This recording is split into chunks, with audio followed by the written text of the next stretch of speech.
So good morning members and partners.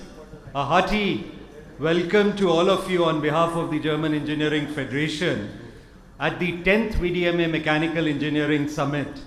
Friends, with this summit we complete a decade of the summits in India, since this is our 10th summit. Thank you very much. I would now like to request our Consul General, Mr. Achim Bukart, Mr. Kamal Bali, President and Managing Director of Volvo Group, and I would also like to request Mr. R. Madan, Director, Indo-German Science and Technology Center, to please join us for lighting of the auspicious lamp.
Request Mr. Kamal Bali and Mr. Bukart to please join us on the dais. Friends, Honorable Minister, Mr. Murugesh Nirani, unfortunately he had to fly out today morning from Bangalore, but he sends his greetings and we will have a recorded message also from Honorable Minister Nirani. So esteemed members from all over India, distinguished personalities on the dais and off the dais, our esteemed jury members, friends from the industry and media, my colleagues from VDMA, ladies and gentlemen, on behalf of the German Engineering Federation, a hearty welcome to all of you at this 10th VDMA Mechanical Engineering Summit. Friends, Vladimir Lenin had his famous quote, "There are decades when nothing happens, and there are weeks where decades happen." And this is what we have experienced perhaps in the last 18 months. The year 2021 also has been riddled with unprecedented challenges and unexpected opportunities. The second wave hit us with unimaginable severity, impacting lives and livelihoods again. However, unlike 2020, the lockdowns this time were more regionalized and not nationwide as we had in 2020. The ongoing pandemic has in fact altered our lives and working in many ways, and perhaps made us realize the value of things which we had taken for granted earlier.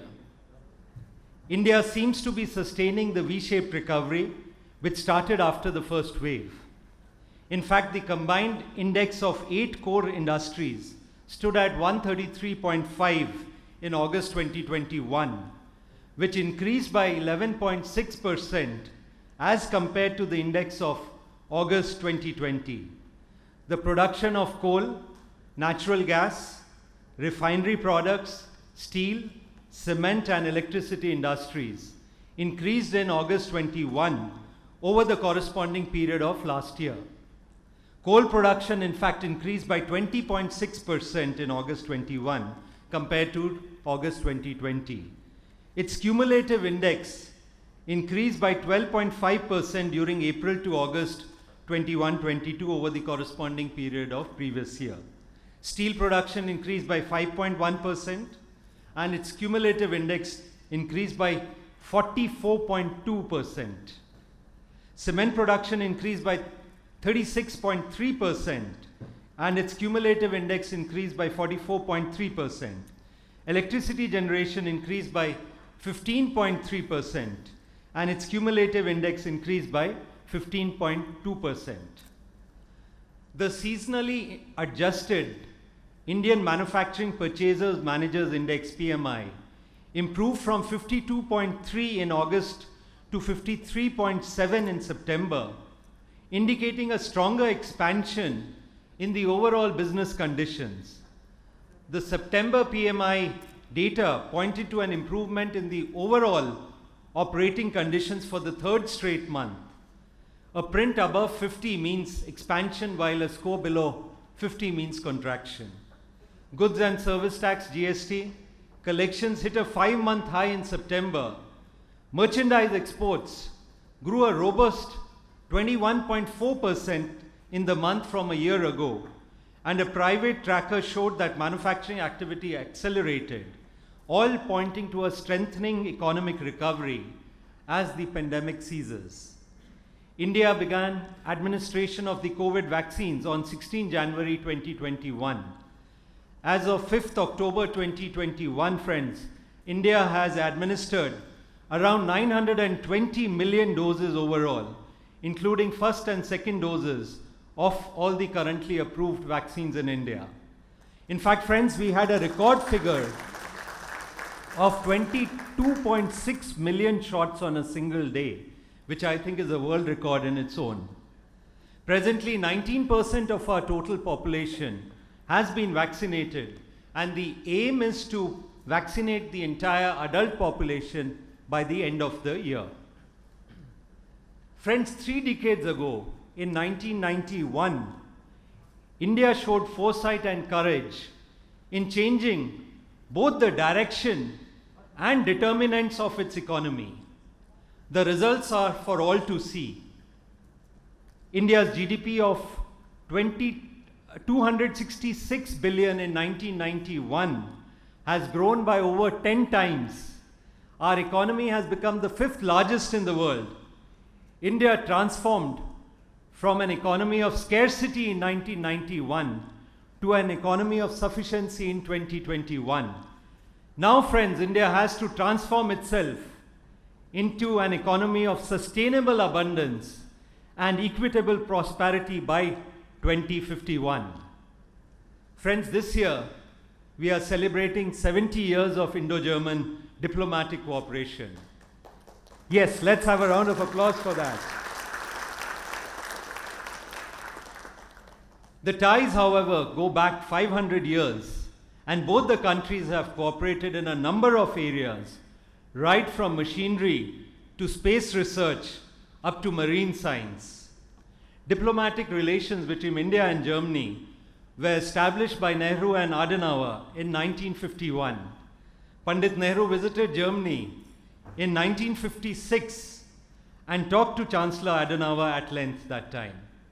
The result was Germany later provided economic aid to India and helped to build the Rourkela steel plant, and contributed to IIT Madras and the German cultural institutes, which are called the Maximilian Bhavan. These were established, and in fact we have one such Maximilian Bhavan also here in the city of Bangalore. Friends, despite of the distance of 7,200 kilometers between Berlin and Bangalore, the historic city of Bangalore has a strong connect with Germany.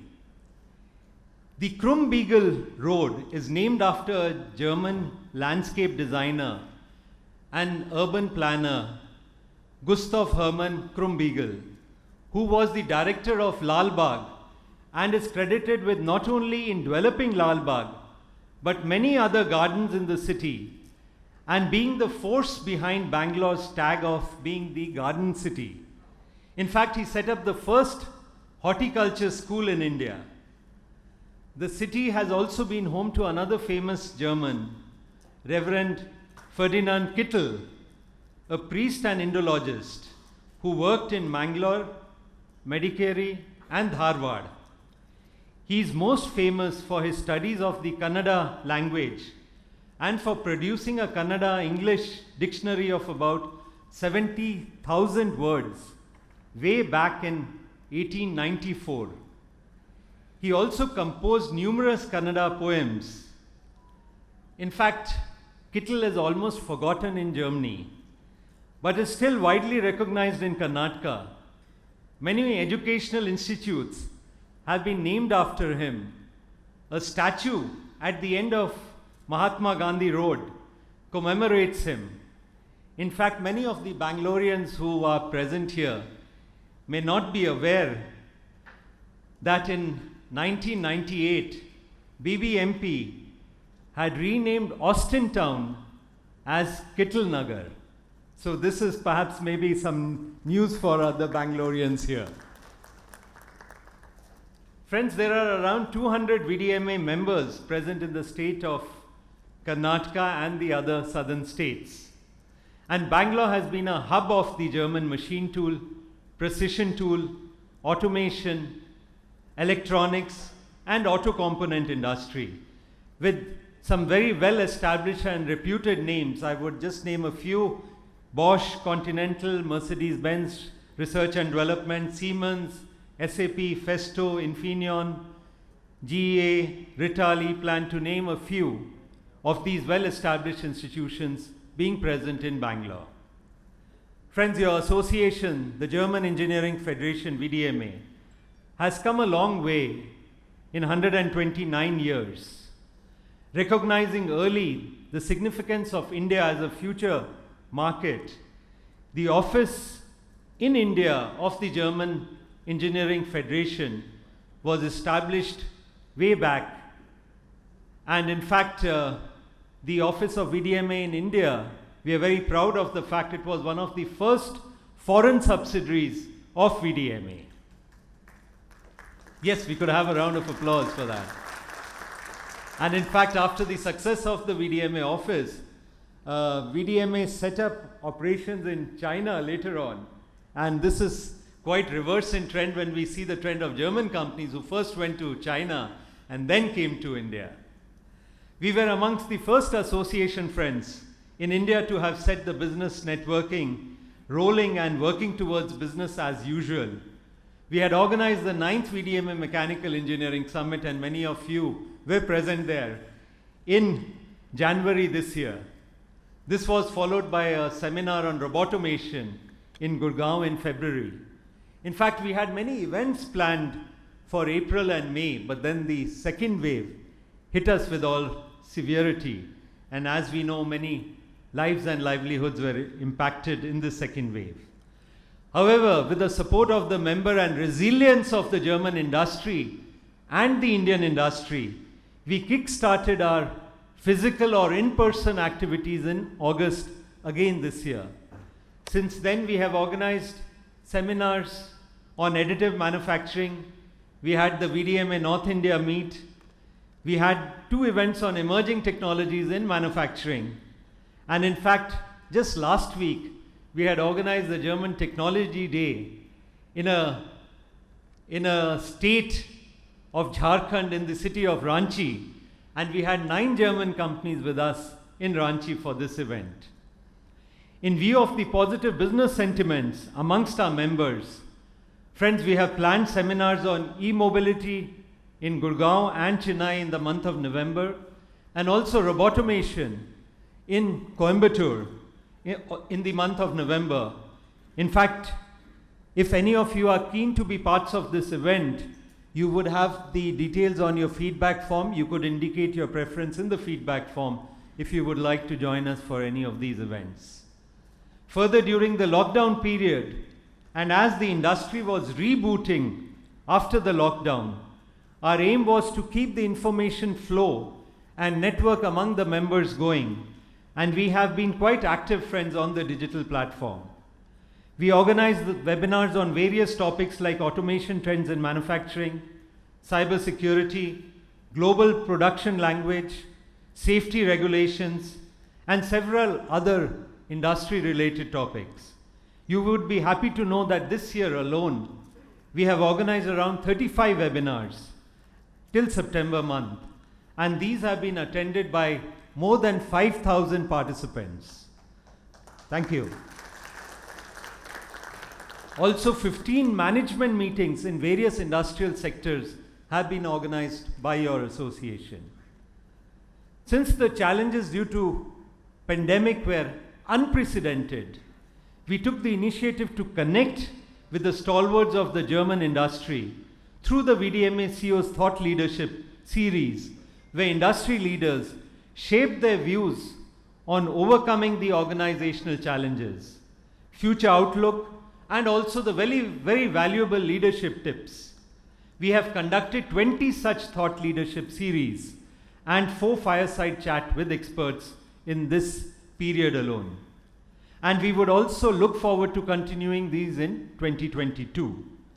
I would like to place on record our sincere thanks to all our members who have participated in the various virtual as well as physical events and have motivated us to do more. I'm thankful also to my senior colleague, Mr. Manohar, who took up the onus of handling these virtual events so competently. Later on, our young colleague Saket also has started handling these events. And thanks to Manohar and Saket, we look forward to many more such virtual events in the future. Also in the earlier years, we have conducted the business climate survey among the VDMA members. We conducted it in spring this year and October last year. It has been very encouraging to see the sentiments expressed by our members, and this has reinforced their confidence in the Indian market. We thank all our members for participating in this survey, and in fact we would also encourage the members who have not yet participated in these surveys to participate in the forthcoming survey which we would have in October. Friends, we all know that though the infection and mortality rates in India have come down considerably in the last 2 months, however, various companies still have travel restriction and apprehensions. Hence, on behalf of my team, I humbly salute all of you who have stepped out of your comfort zone to be present with us here, showing your faith in normalizing conditions and your enthusiasm to get back to networking in person and staying connected.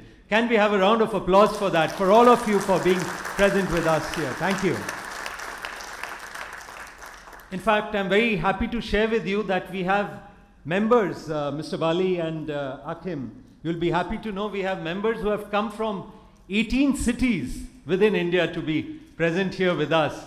And this is just one city short of our pre-COVID summit level. As you see from the agenda, we have an interesting and informative program lined up today, including the recently introduced startup pitch.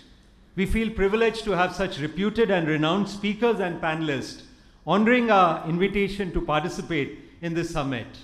We would like to thank all our sponsors for their support in making this event possible. Friends, corporate decision making and forecasting is difficult enough, but it becomes exponentially more challenging in a volatile, uncertain, complex, and ambiguous environment. Let us change the term VUCA to value, unique, co-creation, and action. And just as the Indian Olympic team demonstrated the fighting spirit and resilience in Japan, winning a record number of medals, let us have faith in our abilities and spirit to overcome the prevailing adverse circumstances through determined grit and positivity. I would like to conclude with a quote from Charles Darwin. He said, "It is not the strongest of species that survives, nor the most intelligent survives. It is the one who is the most adjustable to change who will survive." Thank you, friends, for gracing this occasion with your presence and for keeping the German engineering flag flying high even in these challenging and adverse times.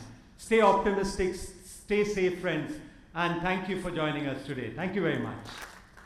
Friends, I would now like to invite our Consul General, Mr. Achim Bukart, for his address on Indo-German relations, prospective business synergies, and government support.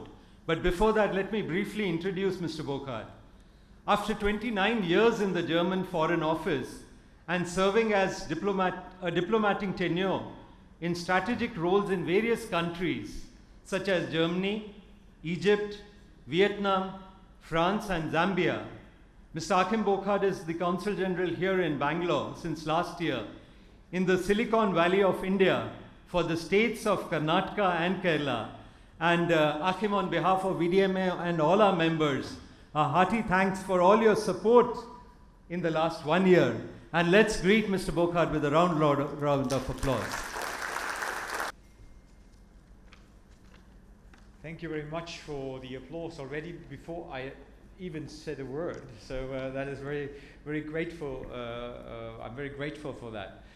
So even if he's not present, unfortunately, taken by other things, Honourable Minister, government representatives, member of the VDMA, ladies and gentlemen, and I would like to wish you a wonderful good morning to all of you. I would first of all like to thank you for inviting me to that summit today. And I just said to my colleague that I think in the year I'm here now in Bangalore, I haven't even met as many people as there are here now in the room. So it's a very, very good event for me. It's really something special.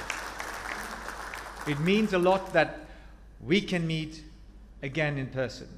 I think that shows our commitment, and that shows also the fact that meeting in person has a different impact than meeting virtually. I'm convinced also, Rajesh, that the meetings you made are very helpful and good, and that we should continue with that in a certain aspect. But meeting in person is always so important. You know, as a diplomat, we lost a little bit our core business in that time, because core business for us is networking. And if there's nobody to network, then the business is the way for us too. So I'm very happy to be back here on that stage. I think, and I sincerely hope, that we are really in this post-pandemic phase now. And it would be my wish that our societies have learned from that unfortunate experience. And have learned in all different fields, in the field of economy, social welfare, health, and all other different areas. We governments, we have to take action that this kind of event doesn't happen again. Even if we can't rule out further pandemics, but we have to be better prepared. I think that is the idea of the time. We have to be better prepared. We have to be more resilient against these kind of shocks. I think, Rajesh, really, you pointed out that the numbers for the business are not bad. So there is a lot of resilience already, but also a lot have lost everything. And I think that we should not have happen again.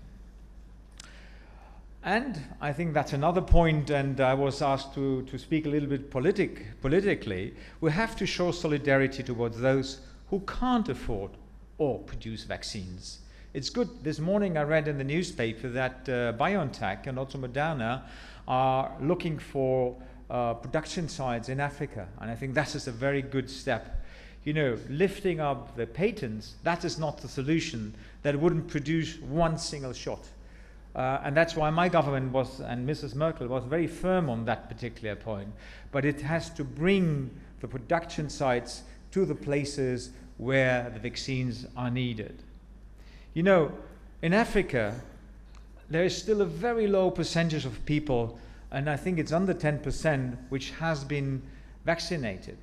That can't be. And on the other hand, I do congratulate India, and you were mentioning it. I would like to congratulate India as well as my own country, Germany. So first of all, India, having a great vaccination drive by now, and also that India shares their produced vaccines worldwide with countries which are in dear need of it. And my country, Germany, we are, and I think we can be very proud of that, the #1 contributor to the United Nations COVAX initiative for contributing free of charge vaccines in the countries which can't afford. So I would like to take this opportunity also to thank the corporate sector for your valuable contributions during that pandemic. Your solidarity.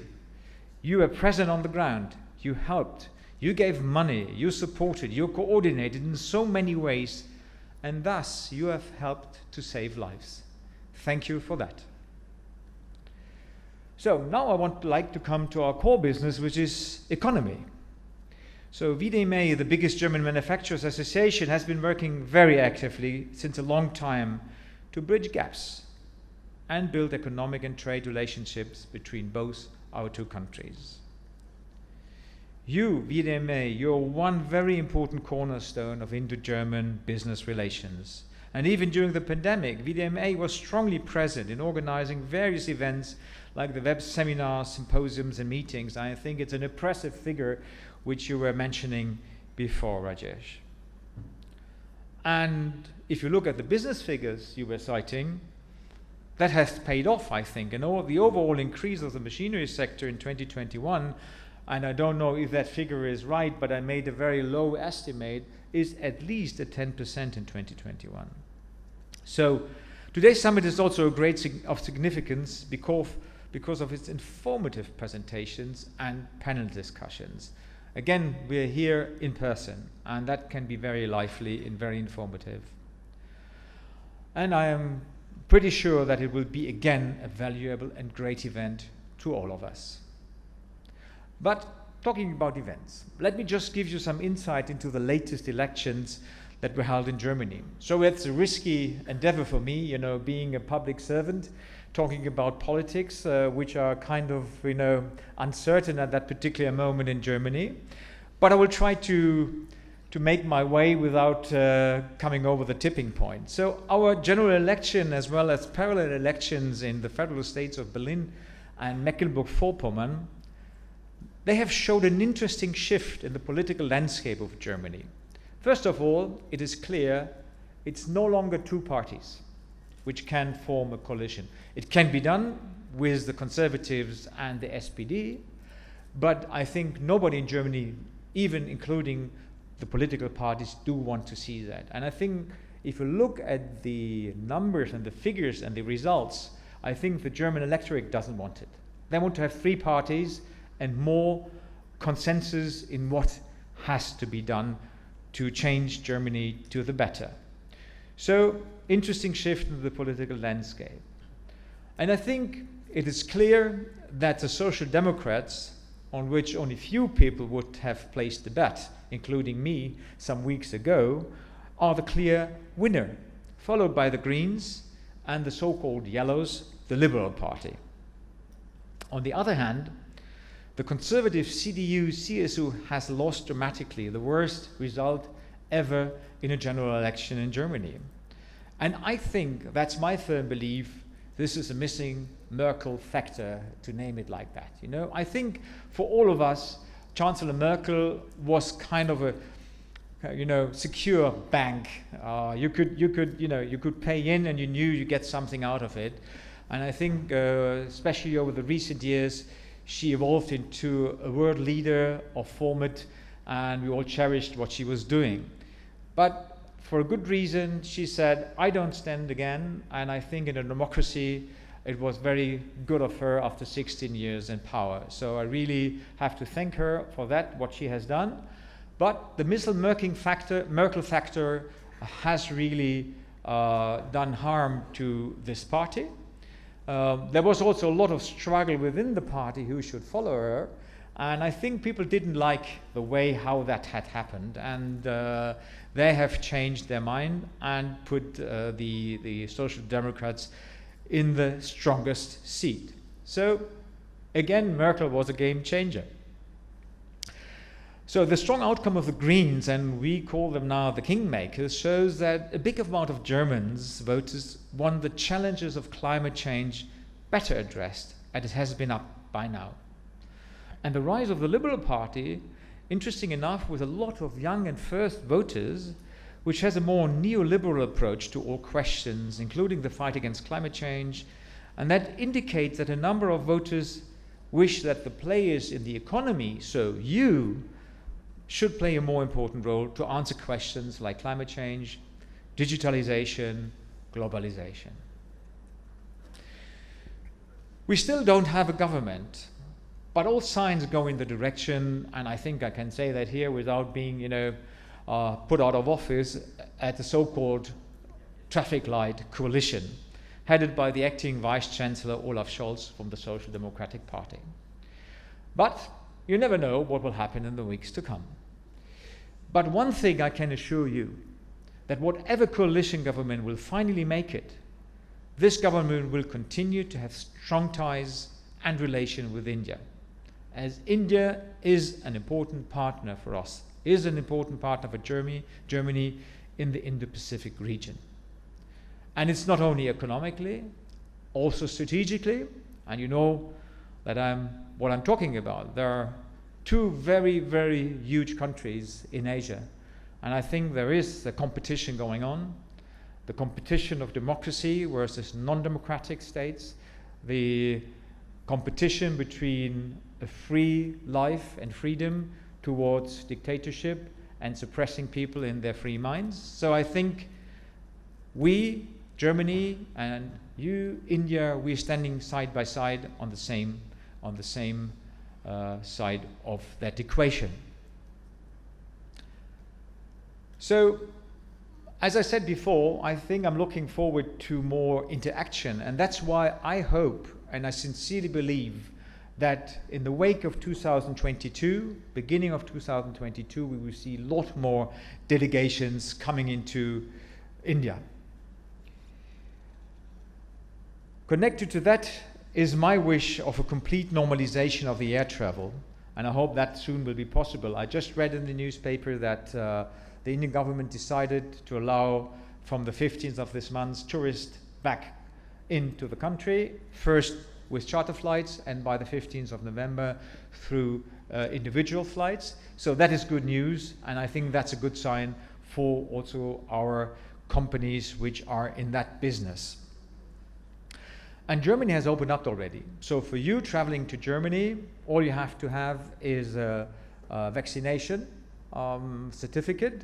If you have been vaccinated with Covaxin, which has not been accepted by the WHO so far, you have to have a negative PCR test, not 72 hours older than your arrival in Germany. So traveling is much easier coming to Germany than it had been before.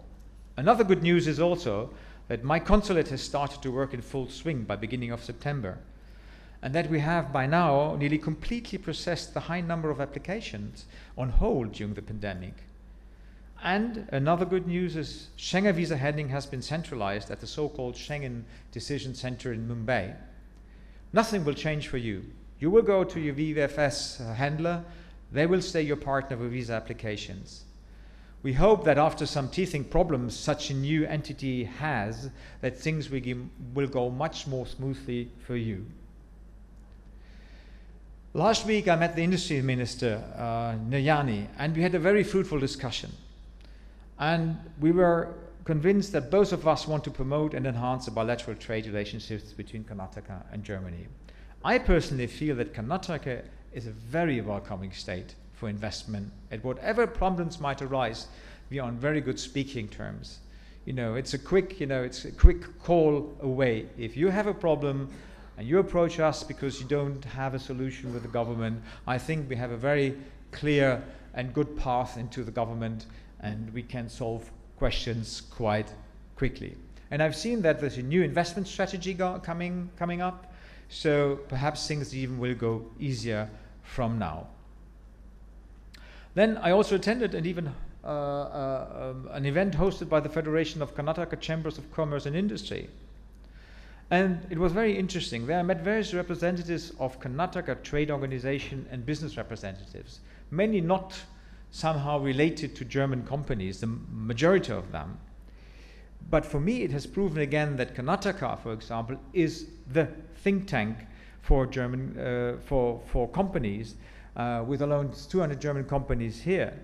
And the representatives of the Indian businesses, they told me, and especially that is true for the machinery sector, that working together with German companies is their wish of the day.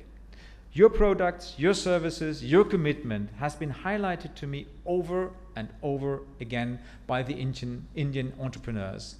And I believe that was not by courtesy. That has a strong foundation in the quality of what you are doing here in India. And again, it shows the strong relationship between our two companies and our two countries. I would like to have some words on research and development. I think that is very interesting for Germany and your companies also. There was a CEO who told me recently, it's not the amount of our products which we sell here in India that we are here, but what brings us here is the availability of talent. And I think that's a very important sentence, because the talent we do have in Germany, but we don't have enough of it. And here we bring this amount of talent which is here, I would say even in abundance, together with German engineering. So I say sometimes German engineering and Indian ingenuity, if you put that together, we have the best of two worlds. So I think this is a good chance that you will prosper and grow over the next years. So I think there is one final point I would like to make, and that is the formation. I know that all of your companies, you're very much into the formation of young people. You train your personnel because you are convinced that that is important. And I think there is a lot to do still in India on that particular field. I see that very good examples, that skilled workers formation at Bosch, for example, at Festo, for example, or Zeiss. But my message to you today is continue on this path and also engage the government and the society at large in the process. I believe, and that's what I take from my conversations with Indian entrepreneurs, that India does still not cherish the skilled worker as much as the white-collar worker. We say in Germany, and you know that sentence, I'm sure, Handwerk hat goldenen Boden. Skilled work stands on the golden floor. I know that you are all dedicated to that, so thank you, and still continue on that path. My team at the consulate and myself, we are trying our very best to support all the representatives from Indian as well as German companies. So whenever you feel you need us, just come to us, call us, write us an email. We are there for that. We are happy to do that. That's what we are here for. That's what we are paid for. Be our guest. I would like just perhaps at the end have two comments on what you said, Rajesh. You're mentioning 𝐸𝐶𝐈. Just if you follow my Twitter account, you will see in some time that there will be a film presented on 𝐸𝐶𝐈. We have produced such a film. I think it's a very good one. It's about an hour film, and we will present it to the public soon, perhaps in November, and it will be, you know, in the public domain. I think it's a very special personality, and it shows that, you know, very long-lasting relationship between Germany and India, and I think that is a very interesting film. And also, again, I would like to say that Max Muller-Bhagwan, which is the Goethe Institute, will have his 60th birthday in Bengaluru in 2 weeks' time.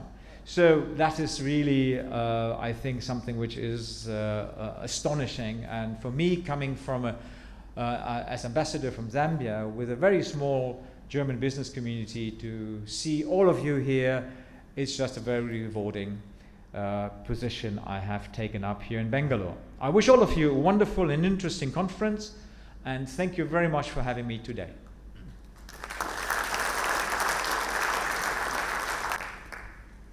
Thank you so much, Achim, and also giving us an overview of the present scenario, political scenario in Germany. I think that is, for our members, many of our members, quite interesting to know. And also very happy to know about the film, what the consulate has taken this initiative.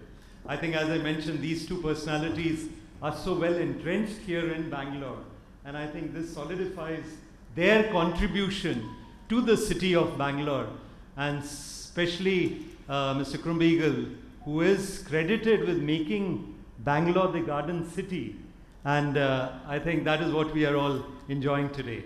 So thank you, Achim.